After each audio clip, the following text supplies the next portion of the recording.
Inspector साहब यही है वो बंदा जिसने पूरे मोहल्ले की नाक में दम करके रखा हुआ है, हमें तंग करके रखा हुआ है इसने। डैडी ये कौन है लोग? कुछ नहीं, आप अंदर जाओ। हाँ भाई, क्या मसला है तुम्हारा? क्यों तंग किया मैं इन लोगों को? इंस्पेक्टर साहब ये तो आप इनसे ही पूछें कि मैंने इनको क्या तंग किया हुआ है। हाँ जी बताइए, मैंने आपको क्या कहा है भाई? बताता हूँ मैं तुम्हें। इंस्पेक्टर साहब, एक तो ये पूरे मोहल्ले में बिद्दत फैला रही है, देखिए लाइटें लगाई हैं, झंडियां लगाई हुई हैं, और दूसरा ये हमारे खिलाफ शेर पड़ता है, इसको जरा पूछें।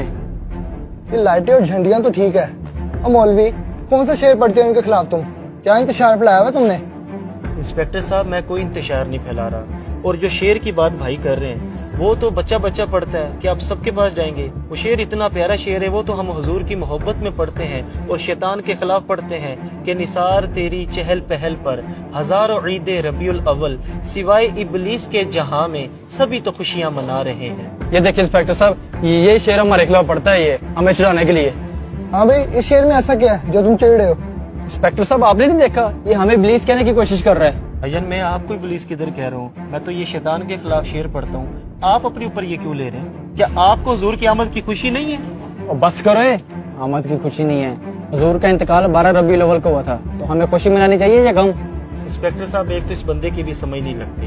हमारे खानदान में जब कोई फौत हो जाता है, हम 10वां करवाएं या 40वां करवाएं, ये तब भी हमें तंग करता है कि इस्लाम में तो सोग 3 दिन का होता है, आप लोग ये 10वां 40वां क्यों करवा रहे हो? हालांकि हम ये 10वां 40वां सोग के लिए नहीं करते, हम तो मैयत के साले स्वाब के लिए करते हैं, लेकिन बकौल इन जनाब के कि आप लोग गम मना रहे हैं। अब इसी में सवाल करता हूँ कि जब हुजूर की बारी आई है तब इसे गम क्यों याद आ गया? हुजूर को तो दुनिया से पर्दा किए सदियां गुजर गई है, अब कौन सा गम मना रहे हो? अब तुम्हारा वो फतवा किधर गया? अच्छा, तो ये बताओ, ये जो झंडियां लगाई हुई है, लाइटें लगाई हुई हैं, ये इतना पैसा इस पे जाया किया, किसी गरीब की मदद नहीं कर सकते थे? अच्छा, तो इससे भी मसला है आपको? ये बताएं आपके पास मोबाइल कौन सा है? मेरे पास iPhone 14 है। क्यों? देखिए इंस्पेक्टर साहब, 3.5 लाख वाला मोबाइल है इनके पास, 50,000 वाला भी तो आप मोबाइल ले सकते थे, बाकी पैसे किसी गरीब को दे देते, तब गरीब नहीं याद आया आपको?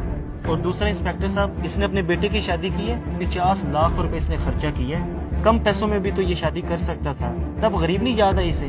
हालांकि हदीस पाक में ये है कि बेहतरीन निकाह वो है जो कम खर्च पर हो, सिर्फ मिलाद पर ही इसे ये वसवसे आते हैं। और ये जो कह रहे हैं ना, ये फजूल खर्चियां, किसी गरीब की मदद कर देते हैं, जब ये सलाब आता है ना तो लाखों रुपया हमने जमा करवाया। अल्हम्दुलिल्लाह हमें गरीबों का एहसास है, हम हुजूर का मिलाद भी मनाते हैं और गरीबों की मदद भी करते हैं। भाई मेरे, मुझे इसकी कोई बात नहीं गलत लगी। तुम लोग मोहल्लेदार हो, मिलजुल के रहा करो सारे। मेरे भाई ये नफरतें खत्म करो, आए मिलके गरीबों की भी मदद करते हैं और सरकार का मिलाद भी मनाते हैं। भाईजान, आपकी बातें मेरे दिल पे असर कर गई हैं, हमें बिल्कुल हुजूर की आमद की खुशी मनानी चाहिए, आए मिल के मनाते हैं। ये हुई ना बात, आए मिलके मिलाद मनाते हैं। कुरान पाक में अल्लाह पाक इरशाद फरमाता है, व अम्मा बिनिअमती रब्बिका फहद्दिस, अल्लाह की नेमत का खूब चर्चा करो। मुझे बताइए, क्या नबी पाक से बढ़कर भी हमारे पास कोई नेमत है? नहीं, हरगिज नहीं। इसलिए हमें चाहिए कि आपस के इख्तलाफात को ख़त्म करके हजूर की आमद की खुशी खुले दिल से मनानी चाहिए। अगर आपको हमारा ये मैसेज पसंद आया तो इसे ज़रूर बिल ज़रूर शेयर कीजिए और हमारे पेज को फॉलो करना मत भूलिए। शुक्रिया।